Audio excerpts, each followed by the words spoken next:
Hello investors. This is CFP Shakul Gupta.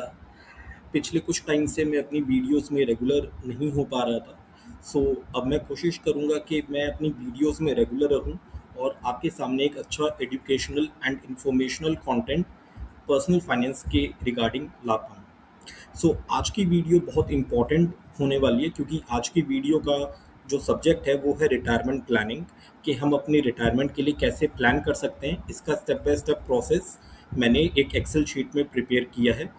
इस video को please and तक ज़रूर देखिएगा। Without wasting any further time, let's go to our excel sheet.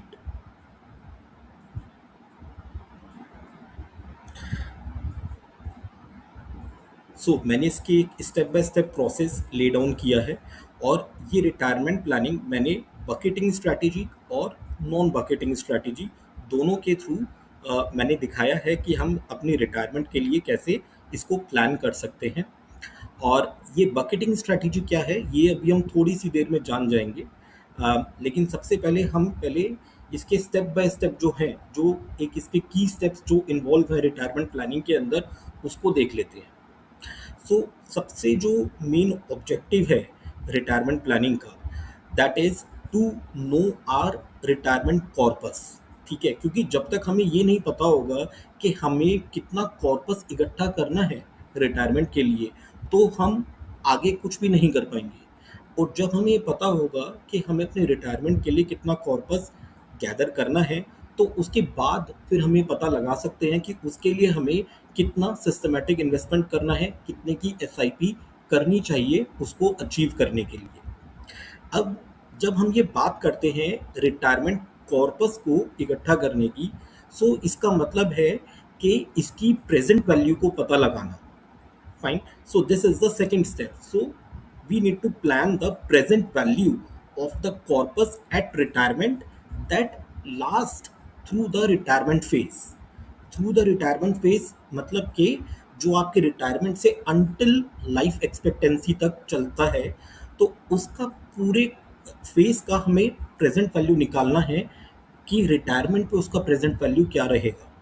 I know थोड़ा सा ये टेक्निकल है, लेकिन मैं इसको सिंप्लीफाई करने की पूरी पूरी कोशिश करूँगा। और इसमें मैंने पूरा एक स्टेप बाय स्टेप प्रोसेस ही ले डाउन किया है। तो ये एक्सेल शीट भी मैं आपके साथ शेयर करूँगा गूगल शीट की फॉर्म में, और आप इसको एक्सेस कर सकते हैं। आप इसको अपने कन्वीनियंस के अकॉर्डिंग अपने रिटायरमेंट को प्लान कर सकते हैं। ठीक है, अ, हम ये प्रेजेंट वैल्यू जो मैं बात कर रहा हूँ, हम ये कैसे फाइंड आउट करेंगे। तो ये एक बहुत इंपॉर्टेंट क्वेश्चन राइज होता है कि हम ये प्रेजेंट वैल्यू को कैसे निकालेंगे। ठीक है ना। इसके लिए हमें जो करंट लाइफस्टाइल एक्सपेंस हैं उसको देखना होगा कि हमारे करंट लाइफस्टाइल एक्सपेंस कितने हैं। लेकिन इसमें हमें एक चीज़ का ध्यान रखना है कि हमें सिर्फ उन लाइफस्टाइल एक्सपेंसेस को लेना है जो हमें लगता है कि दैट विल लास्ट और that will continue even in a retirement phase. Example के तौर पे जैसे ईएमआई की अगर हम बात करें, घर की ईएमआई जनरली रिटायरमेंट फेज तक पे ऑफ हो जाती हैं। ईएमआई को हम इसके अंदर इंक्लूड नहीं करेंगे। ठीक है। Any expense that cease to exist before retirement, so we won't take such expenses into consideration. And any expenses that we believe that will continue even in a retirement phase, तो उन expenses को हम consider करेंगे। ठीक है। तो ये हमारा थर्ड स्टेप हो जाता है। इसके थ्रू हम अपना जो प्रेजेंट वैल्यू है रिटायरमेंट फेज का, वो हम निकाल सकते हैं। Fine. अब बकेटिंग स्ट्रेटेजी की बात आती है, that brings to us on the fourth step.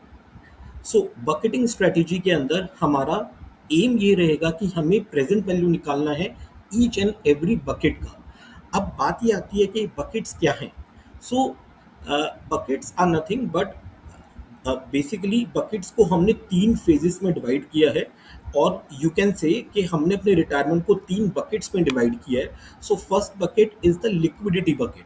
तो जहाँ पे हम अपना पैसा डेट और आर्बिट्राज फंड के अंदर रख रहे हैं। सेकंड बकेट जो है वो इनकम बकेट हो जाती है, जहाँ पे हम अपना जो कॉपस है उसको हाइब्रिड फंड्स में रख रहे हैं। And third bucket is the wealth bucket, जहाँ पे हम अपने कॉपस को इक्विटी फंड्स के अंदर रख रहे हैं। So in this way we have created the three buckets. ये क्रिएट क्यों करते हैं? इसका सबसे इम्पॉर्टेंट रीज़न है sequencing risk. So sequencing risk को लेके मैं एक सेपरेट वीडियो डेफिनेटली आपके सामने लेके आऊँगा, क्योंकि अ, उसको समझना बहुत ज़रूरी हो जाता है। लेकिन अभी के लिए आप ये समझिए कि अगर हमारा जो भी एक कॉर्पस है रिटायरमेंट के लिए, अगर वो हमारे रिटायरमेंट के इनिशियल ईयर्स में ही लेट्स से कि मार्केट अगर डाउन हो जाती है और मार्केट लेट्स से -10 -15% चली जाती है for the consecutive 2-3 years, then our corpus starts depleting very rapidly.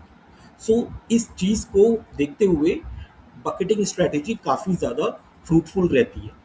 तो ये अभी हम समझेंगे कि हमने बकेटिंग के अंदर कैसे कैसे इसको डिवाइड किया है। लेकिन फोर्थ स्टेप यही है कि हर बकेट का प्रेजेंट वैल्यू हमें अलग से निकालना है, एंड देन उसको फिर हमें रिटायरमेंट का पे लेके आना है, मतलब रिटायरमेंट पे उसका प्रेजेंट वैल्यू कैलकुलेट करना होगा। तो ये एक बहुत इम्पॉर्टेंट स्टेप है।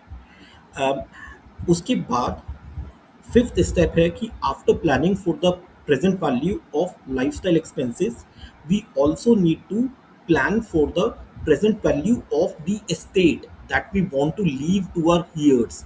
Again this is a very very important step. अब इसमें एक बात ये भी आ सकती है कि हम एस्टेट को इसी के अंदर क्यों नहीं इंक्लूड कर सकते। इसमें नहीं इंक्लूड कर पाएंगे क्योंकि फिर वो उसको कैलकुलेशन में सही तरीके से नहीं लेगा। तो इसका बेटर सॉल्यूशन यही है कि हम एस्टेट का जो प्रेजेंट वैल्यू है वो अलग से निकालें।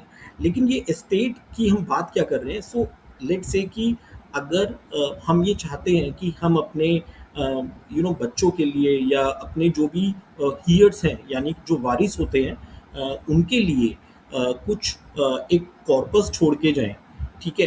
तो वो हम उसको भी हम कंसीडर करना ज़रूरी है, और उसकी भी प्रेजेंट वैल्यू हमें रिटायरमेंट पे लेना ज़रूरी हो जाता है। सो that brings to the sixth step, which means that the present value of the corpus at retirement, right? So this will be equal to the present value of the lifestyle expenses plus the present value of the estate that we want to leave.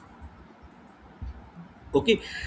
अब ये पूरा करने के बाद अभी तक हमने ये कैलकुलेट कर लिया है कि हमें कितना कॉर्पस चाहिए, बट इसके साथ साथ हमारे पास डेफिनेटली कुछ रिसोर्सेज भी होंगी अवेलेबल जो हमारी रिटायरमेंट को फंड करती हैं। जैसे एग्जांपल के तौर पे कि अगर कोई सैलरीड पर्सन है, सो वो उसके पास प्रोविडेंट फंड का पैसा रहेगा रिटायरमेंट के टाइम पे, ग्रेचुइटी का पैसा रहेगा। अगर उसने एनपीएस में इन्वेस्ट किया हुआ है तो एनपीएस का भी कुछ फंड अवेलेबल होगा रिटायरमेंट के टाइम पे।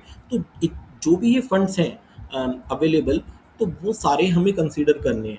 इवन अगर आपने म्यूचुअल फंड्स में या अगर आपने कोई स्टॉक की इन्वेस्टमेंट कर रखी है तो वो भी आपको कंसीडर करनी है इसके अंदर। लेकिन मैं एक चीज़ आपको इसके अंदर बोलना चाहूँगा कि हमें सिर्फ और सिर्फ वही इन्वेस्टमेंट कंसीडर करनी है जो हमने रिटायरमेंट के लिए ईयर मार्क कर रखी है, जो हमने रिटायरमेंट के लिए डेडिकेट कर रखी है।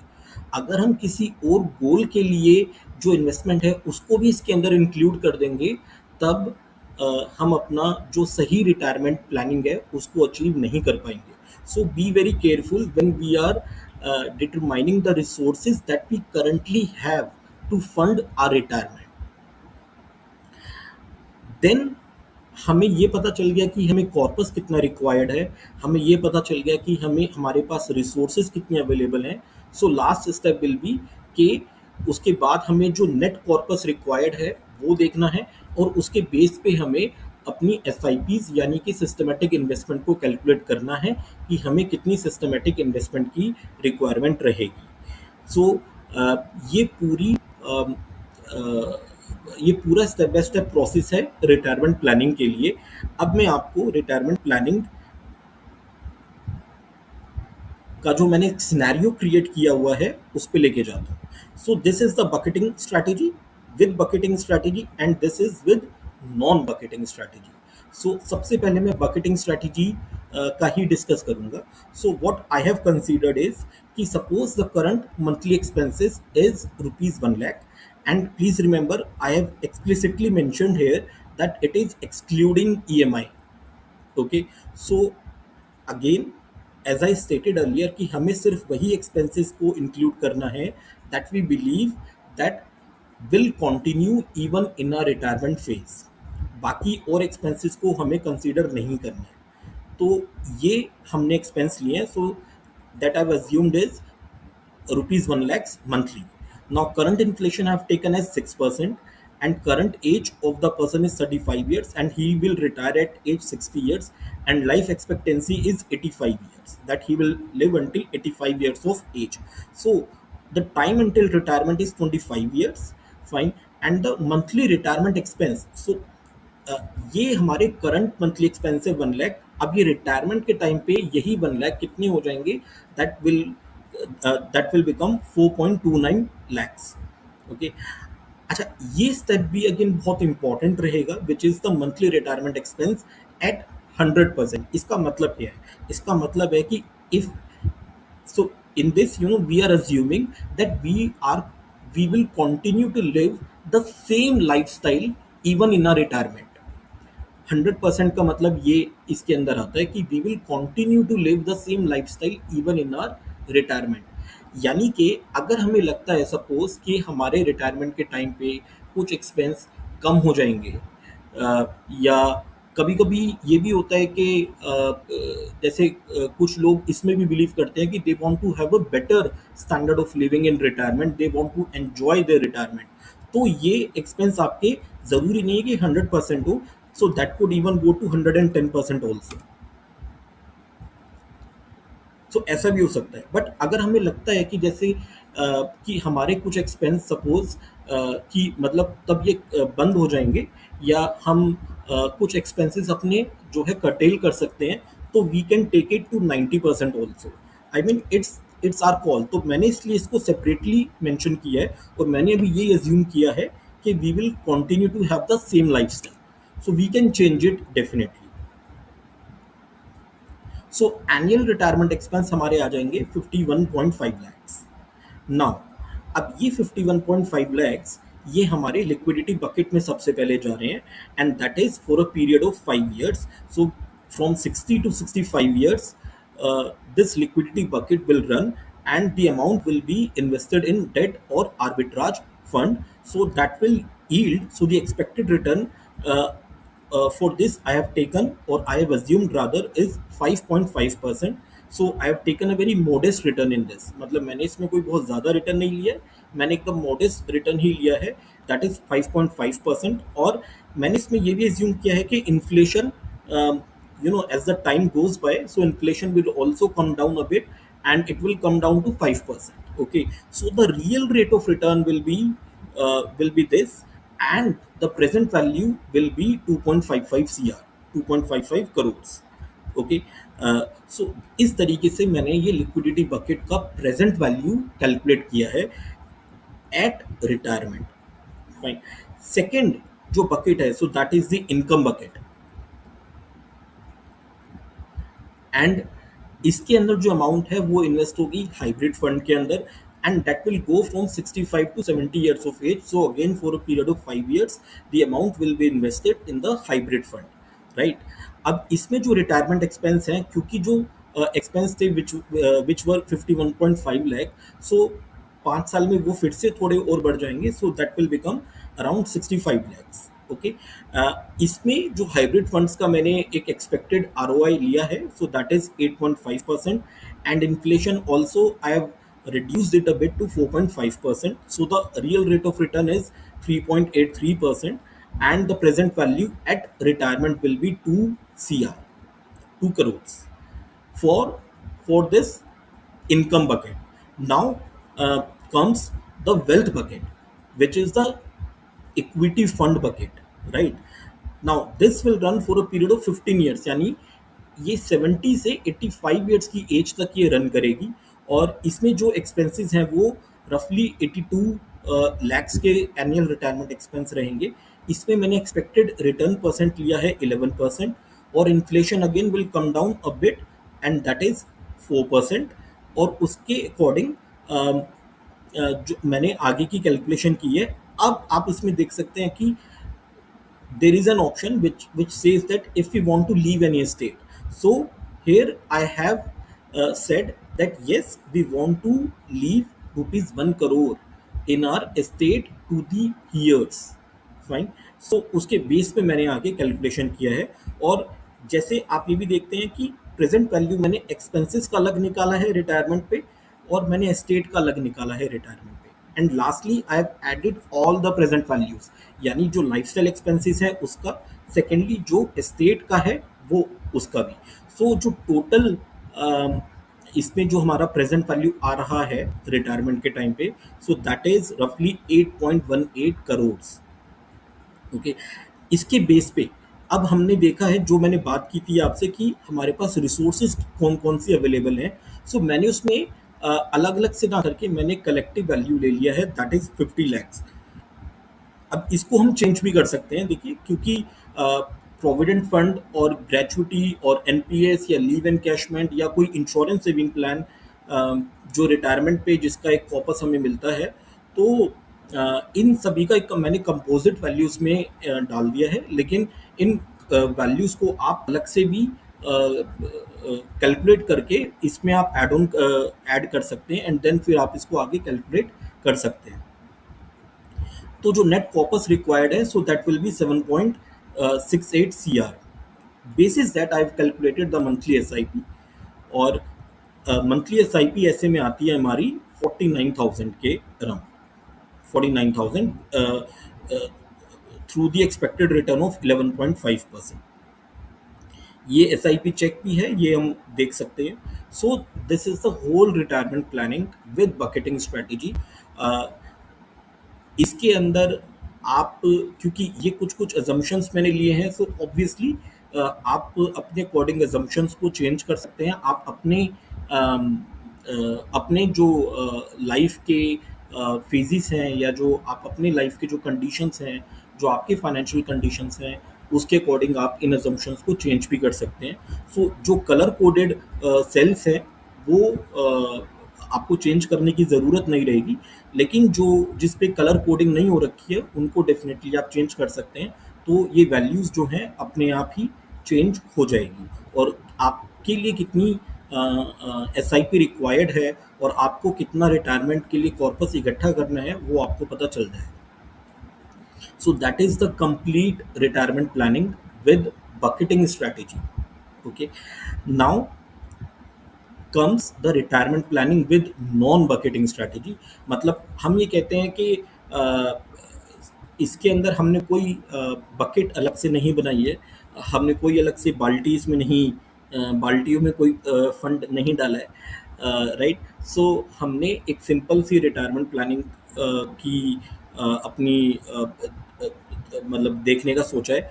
तो उसके लिए हम कैसे उसको अचीव कर सकते हैं, तो आपके रिटायरमेंट एक्सपेंसेस तक तो हमें पता ही है कि that those were 51.5 lakhs. Now इसके अंदर अब हम देखेंगे कि if you want to leave any state, so that was 1 CR, right. इसमें मैंने एक्सपेक्टेड रिटर्न लिया है 10%। सो बेसिकली ये एक एसेट एलोकेशन के बेस पे रिटर्न आ जाएगा। सो अगर आप कोई बकेट में भी नहीं डाल रहे हैं, देन ऑब्वियसली आप एक एसेट एलोकेशन का, तो एसेट एलोकेशन के बेस पे ही आप इन्वेस्टमेंट करेंगे। सो उसका एक कंपोजिट रिटर्न मैंने अभी 10% ले लिया है। तो और इसमें रिटायरमेंट इन्फ्लेशन भी मैंने 5% अज्यूम किया है। तो उसका अगर हम देखेंगे बेसिस दैट जो प्रेजेंट वैल्यू आ रहा है at age 60, so that is coming out to be रफली 7.79 crores, and the present value of the state is done separately again। So जो टोटल प्रेजेंट वैल्यू है यानी कि लाइफस्टाइल एक्सपेंस फॉर एस्टेट की, सो that is रफली 7.88 करोड़। और similarly जो हमारा नेट कॉर्पस रिक्वायर्ड है वो उसमें 7.38 सी आर हो जाएगा। और बेसिस दैट हम मंथली एस आई पी निकालेंगे विच इज़ रफली 47,000 रुपीज़। सो ये एस आई पी चेक भी हमने किया हुआ है। So this is the complete retirement planning through bucketing strategy and non bucketing strategy. So I hope कि ये आपके लिए बहुत ज़्यादा बेनिफिशियल रहेगी। और आपको जिसको भी अपनी रिटायरमेंट प्लान करनी है वो डेफिनेटली इस शीट को रेफर कर सकता है, because I have tried to take all the possible variables in this particular retirement planning sheet जो आपके रिटायरमेंट को इम्पैक्ट कर सकते हैं या करते हैं। तो उन सभी वेरिएबल्स को मैंने इसमें लेने की कोशिश की है। और इसको डेफिनेटली आप एज आई सेड कि आप बिल्कुल इसको रेफ़र कर सकते हैं और इससे आप बेनिफिट उठा सकते हैं। सो ये गूगल शीट का जो लिंक है मैं इसमें शेयर करूँगा। और इसमें रिस्ट्रिक्टेड एक्सेस रहेगा। So obviously when you request the access then I will share the access with you promptly. तो आप में से जिसको भी इसका एक्सेस चाहिए होगा so you can just comment और request the access and then I will share the access with you. So I hope ये वीडियो आपको पसंद आई होगी। और ऐसे ही एजुकेशनल और इंफॉर्मेशनल कंटेंट मैं आगे भी अब आपके सामने रेगुलरली लाने की कोशिश करूँगा। और उम्मीद करूँगा कि आपको इससे क्या है कि बेनिफिट होगा। तो that's it from my side today. Again this is CSP Shakul Gupta. Thank you. Bye.